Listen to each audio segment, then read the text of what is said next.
En termes de bilan plus que de conclusion.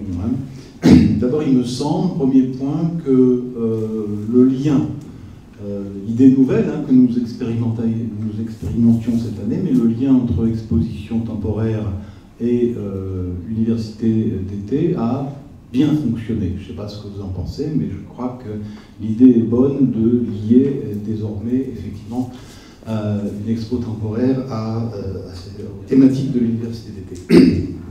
Alors bien entendu, mais j'allais dire heureusement, et comme chaque année, je trouve que la qualité des intervenants et du public a été remarquable.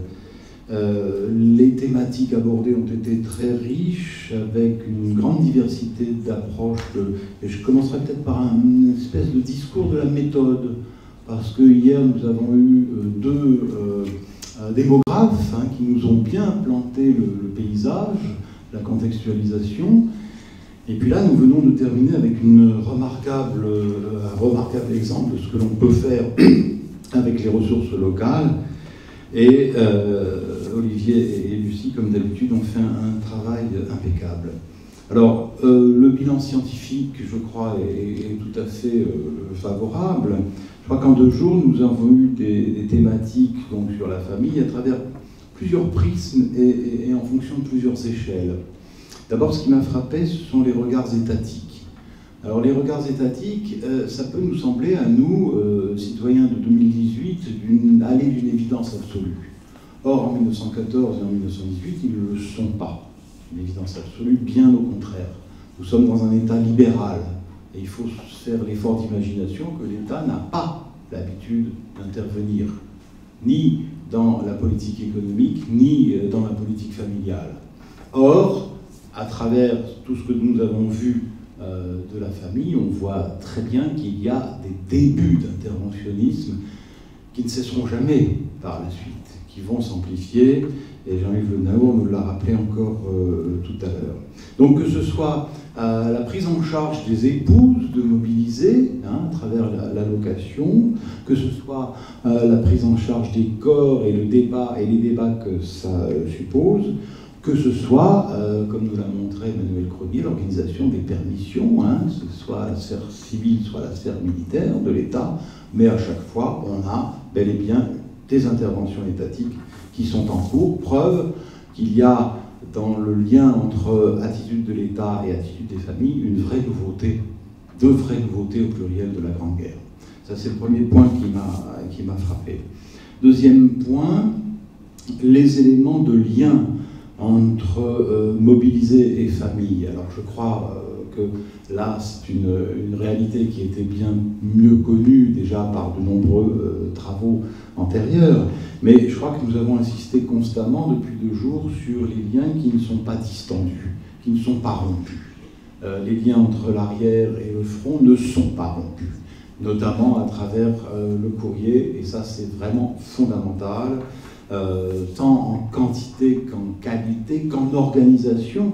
Et de ce point de vue-là, nous avons eu une belle démonstration hier à travers le fait de la mise en place par l'administration des postes de toute une série de circuits nécessaires à la circulation de l'information, à la circulation du lien entre mobilisés et famille à l'arrière. Et puis troisième grande thématique qui, me semble-t-il, a été bien explorée, c'est l'approche de l'intime, bien évidemment. L'approche de l'intime, et plusieurs intervenants ont montré que, contrairement à ce que l'on pouvait penser il y a encore quelques décennies notamment, eh bien, nous avons des sources.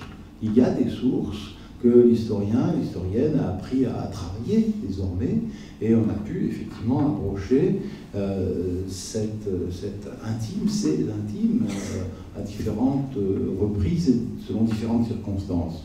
Preuve qu'effectivement, il y a eu un renouveau du champ historiographique qui est tout à fait considérable. Alors, au total, modestement, je crois, mais quand même sérieusement, nous avons touché du doigt les complexités historiennes des relations entre famille et mobilisés, entre famille et soldats du front. On a vu notamment la complexité qui prévalait dans l'attitude à l'égard des tirailleurs sénégalais et de leur retour en Afrique, par exemple. Je crois que nous avons aussi réussi à poursuivre ce que nous faisons depuis 6 ans maintenant, c'est oui, la 6e session, c'est-à-dire travailler, mais travailler dans une ambiance décontractée. Hein. Nous n'avons pas été perturbés par un match de foot hier après-midi, donc tout va bien. Donc je ne peux que remercier à nouveau Aurélie, Elena, David et toute l'équipe, Olivier et Lucie aussi. Hein. Je crois que bon, c'est une réussite. Mais je voudrais surtout remercier le public parce que c'est grâce à vous que nous pouvons fonctionner depuis 6 ans. Et je crois qu'il faut dire que nous tenons beaucoup à vos retours. Hein, c'est-à-dire que Elena vous fera passer une manière de petit questionnaire et il est très important pour nous pour savoir si nous avons des choses à modifier, si nous pouvons continuer dans le même sens ou pas, que vos retours se fassent.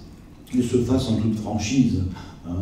Si vous trouvez que le café n'était pas assez bon, il faut le dire aussi, et bien entendu. Donc c'est vous, en fait, qui nous donnez envie de continuer. Hein. Et c'est là-dessus que je voulais terminer. Je crois que nous sommes le 7 juillet, 3 jours après l'Independence Day. Je ne sais pas pourquoi je dis ça, ça doit être la notion d'indépendance. Bon. Vous avez bien mérité de la patrie et vous avez tout à fait mérité le droit de partir en vacances aujourd'hui. Et puis, bon, bah, peut-être à la prochaine édition, et je salue tout particulièrement les jeunes femmes qui sont ici depuis 6 éditions. Hein, donc, on a un club de fidèles et je les remercie tout particulièrement. Voilà, à l'an prochain, j'espère.